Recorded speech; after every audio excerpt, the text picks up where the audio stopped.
Assalamualaikum warahmatullahi wabarakatuh.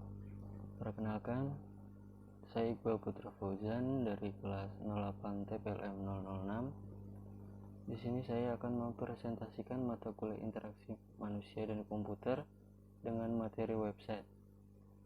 Yang pertama ada pengertian website. Website adalah kumpulan halaman web yang terhubung satu sama lain dan dapat diakses melalui internet.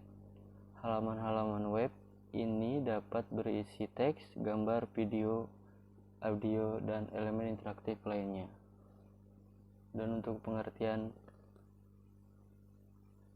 menurut Tim Berners-Lee, pencipta World Wide Web, website adalah kumpulan dokumen yang dapat diakses dan dilihat melalui internet. Sini ada fungsi website. Yang pertama ada media informasi. Media informasi, website dapat digunakan sebagai sarana untuk menyajikan informasi yang berkaitan dengan topik tertentu. Informasi tersebut dapat berupa berita terkini, panduan, dan selanjutnya ada media transaksi. Website dapat digunakan sebagai sarana untuk melakukan transaksi online seperti pembelian produk atau jasa. Selanjutnya ada media komunikasi. Website dapat digunakan sebagai sarana untuk berkomunikasi dengan pengunjung atau pelanggan melalui fitur seperti chat atau email. Yang terakhir ada media promosi. Media promosi dapat digunakan sebagai sarana promosi atau pemasaran produk dan jasa. Hal ini dapat dilakukan dengan penampilan informasi produk atau jasa yang ditawarkan, testimoni dari pelanggan, dan sebagainya. Next, sifat website. Yang pertama ada statis. Statis apabila isi informasi website tetap, jarang berubah, dan isi informasinya searah hanya dari pemilik website. Artinya update website hanya bisa dilakukan oleh pemiliknya saja. Yang kedua ada dinamis. Isi informasi website selalu berubah-ubah dan isi informasi interaktif dua arah berasal dari pemilik serta pengguna website, sehingga update website bisa dilakukan oleh pengguna maupun pemilik. Next, ada jenis website. Yang pertama ada website pribadi. Isi dari website pribadi adalah konten yang berupa kemauan pemilik si website itu sendiri. Yang kedua ada website e-commerce. Biasanya isinya dengan produk dan nama toko yang akan dijual belikan. Yang ketiga ada website instansi atau organisasi.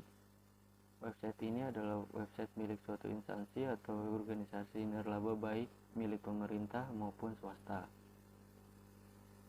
Yang keempat ada website sosial media. Website sosial media adalah website yang paling populer di kalangan pengguna internet. Dengan website ini, para pengguna dapat bertukar informasi dengan mudah, saling berteman, atau mengikuti berita terbaru dari seseorang secara personal. Yang kelima, website portofolio. Sebenarnya website ini termasuk bagian dari website pribadi, namun memiliki tujuan khusus untuk mempublikasikan portfolio pekerjaannya. Yang keenam ada website perusahaan. Yang kelima, website perusahaan berbeda dengan website e-commerce. Website perusahaan berisi profil perusahaan. Yang keenam ada website pendidikan. Website pendidikan berisi tentang informasi dari suatu lembaga pendidikan, baik pendidikan tingkat tinggi sampai dasar maupun PAUD. Yang terakhir ada website search engine. Ini adalah jenis website yang menampilkan rekomendasi website lain yang berisi informasi dari hasil pencarian pengguna internet terhadap suatu topik yang biasa biasa digunakan itu SEO. Next, ada jenis-jenis platform website. Yang pertama ada CMS, Content Management System. Content Management System adalah platform website yang memungkinkan pengguna untuk membuat, mengelola, dan mempublikasikan konten di website tanpa harus memiliki pengetahuan tentang pemrograman. Contoh software adalah seperti WordPress, Joomla, dan Drupal. Yang kedua ada e-commerce platform. E-commerce platform adalah website yang khusus digunakan untuk menjual produk atau jasa secara online. Contohnya Shopify, WooCommerce, dan Magento. Yang ketiga ada social media platform. Platform website yang memungkinkan pengguna untuk berinteraksi, berbagai konten, dan terhubung dengan pengguna lainnya secara online. Contohnya yang sering kita pakai ada Instagram, Facebook, dan Twitter. Yang keempat ada Web Application Framework. Web Application Framework, platform website yang memungkinkan pengembang untuk membuat aplikasi web dengan lebih mudah dan cepat. Contoh software ada Laravel, Ruby on Rails, dan Django.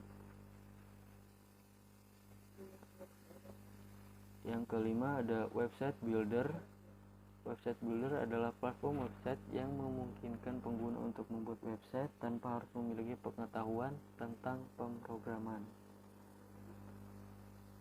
Jadi contohnya itu jasa pembuatan web.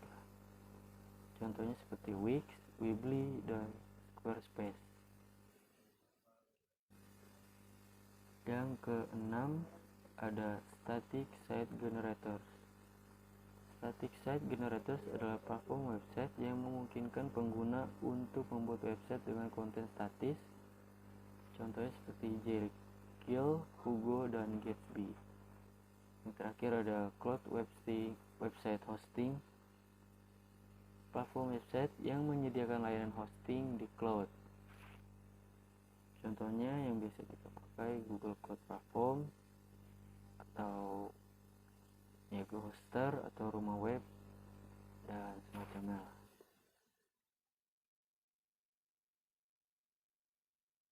Untuk tahapan-tahapan pembuatan website. Yang pertama ada planning atau perencanaan. Rencana dalam proses pembuatan sistem situs dimulai dengan proses perencanaan. Pada tahap ini, Anda menentukan tujuan dari situs yang akan dibuat. Yang kedua ada desain. Desain dari informasi dan data yang dikumpulkan pada tahap perencanaan. Tahap berikutnya Anda melakukan desain terhadap tampilan, halaman depan, dan halaman dalam situs. Desain website sangat penting karena dapat mempengaruhi user experience atau pengalaman pengunjung website. Yang ketiga ada scripting, pemrograman atau yang biasa disebut coding. Pemrograman tahap ini merealisasikan ide-ide dari tahap-tahap sebelumnya ke situs Anda. Produksi meliputi teknologi yang digunakan untuk menjadikan ide-ide dalam tahap desain tersebut ke realitas.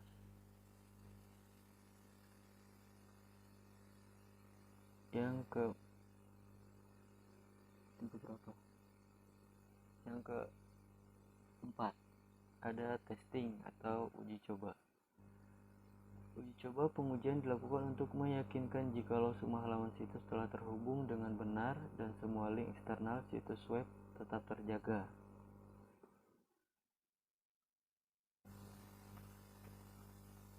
Yang kelima ada promotion atau promosi. Setelah melakukan uji coba, saatnya meluncurkan situs web Anda ke internet untuk mendeklarasikan keberadaannya kepada dunia, baik melalui media offline maupun online.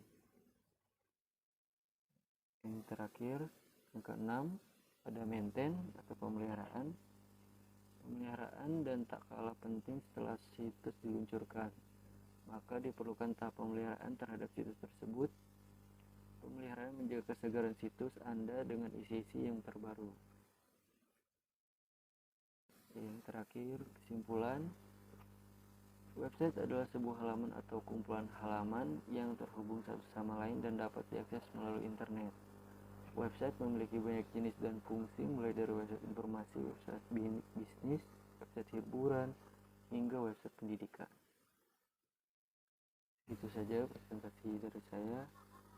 Terima kasih. Wabillahi taufiq wal hidayah. Wassalamualaikum warahmatullahi wabarakatuh.